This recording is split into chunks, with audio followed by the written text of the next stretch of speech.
Michael, areas of weakness, as Annmarie pointed out, include suburban women. Even after the reaction we saw to Roe v. Wade in the midterm elections and some specials along the way. And then, of course, beyond that, union workers. They like Trump more than Joe Biden, even though he is the most union-friendly president in history, as he says, and in fact walked a picket line. What's this guy got to do? Let's take the labor question first. When you do think of Joe Biden, you think of Union Joe. And after all the wins by organized labor in recent strikes, the auto workers, the Hollywood strikes, they came away with some pretty big pay increases and better working arrangements overall. And yet Biden is not gaining any of the credit for this whatsoever, even after walking the picket line. Part of the problem is the rank and file. They are not feeling the benefits of what he calls Bidenomics. And in fact, they're holding against him what a lot of other groups that you mentioned, including suburban women, they're holding against him the higher prices that we're still seeing. Inflation may be slowing, but those prices are still much higher than people remember under Donald Trump for milk, for butter, for a lot of other everyday goods. And that is what's costing him that support. But the macroeconomic data has been very good for this administration, but everything is colored by inflation. The part that I thought was so interesting about the poll was that when you ask voters how they feel about the economic direction of the economy, they were pretty unfavorable for Joe Biden, but they got much better, more optimistic when you ask about your own town, how your own personal outlook is where you live. Is that something the Biden administration could build on going into November?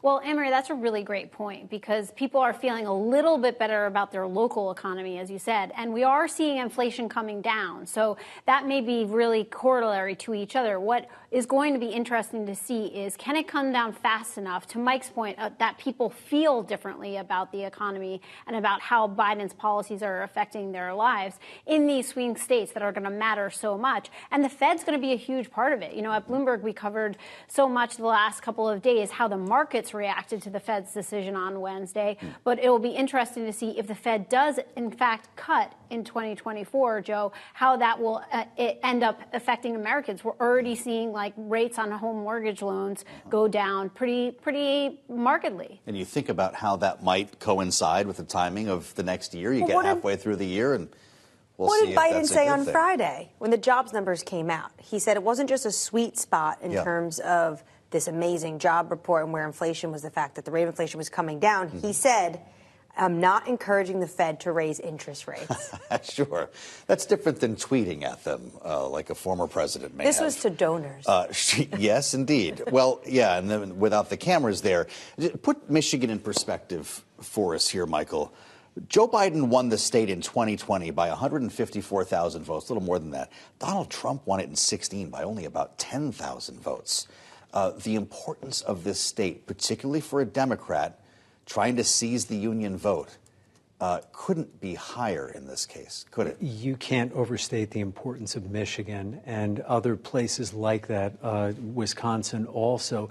For that very reason, it is the heart of what should be their strongest constituency, organized labor, workers, and, you know, there are a number of black voters that Biden should be able to turn to reliably in Michigan and in Wisconsin, and yet he is having trouble there, too, we're finding. One other nugget of the poll, which also coincides with what is being discussed in Washington, because yesterday the House voted Republicans, partisan, but they voted to impeach or impeachment inquiry on Joe Biden. 1 in 5 Democrats in our poll in these swing states are actually for that inquiry. Wasn't that quite shocking? That was surprising to us. When we were looking at the results, we didn't think that as many Democrats would embrace this inquiry, which so far doesn't even have a bill of charges in mind. It is, you know, as many people who are looking at what Mike Johnson and Republicans in Congress are pushing for, they are not seeing what are they going to try to hang on Joe Biden himself, never mind Hunter Biden. Yeah, this is the same Mike Johnson who condemned the impeachment of Donald Trump, which was a party exercise and something he said the founding fathers would have been frowning upon. And here we go doing the very same thing here.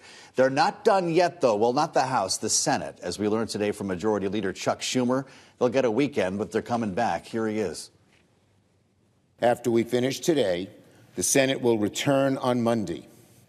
That will give negotiators from the White House, Senate Democrats, Senate Republicans time to work through the weekend in an effort to reach a framework agreement.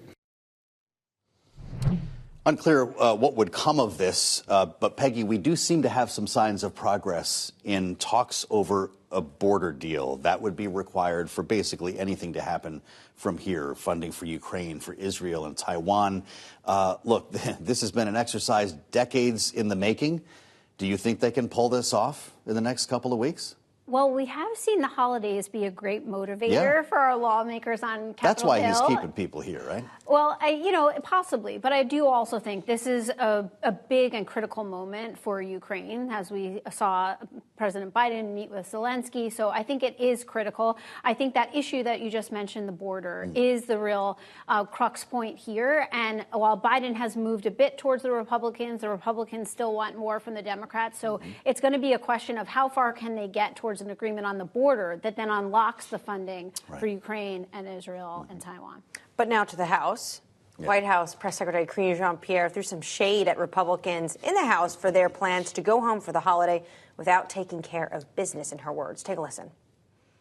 The Speaker said this himself, how he's going to, they're going to go on vacation. They're going to go on vacation while the Senate side continues to work.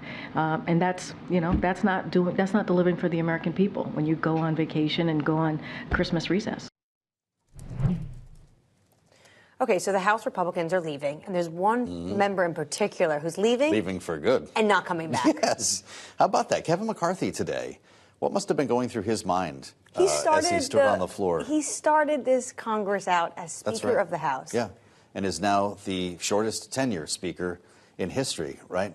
A sparsely populated chamber today. The former Speaker made his final farewell with some words of wisdom. Here he is. So if you come across that question of whether you should do what's right out of fear of losing your job,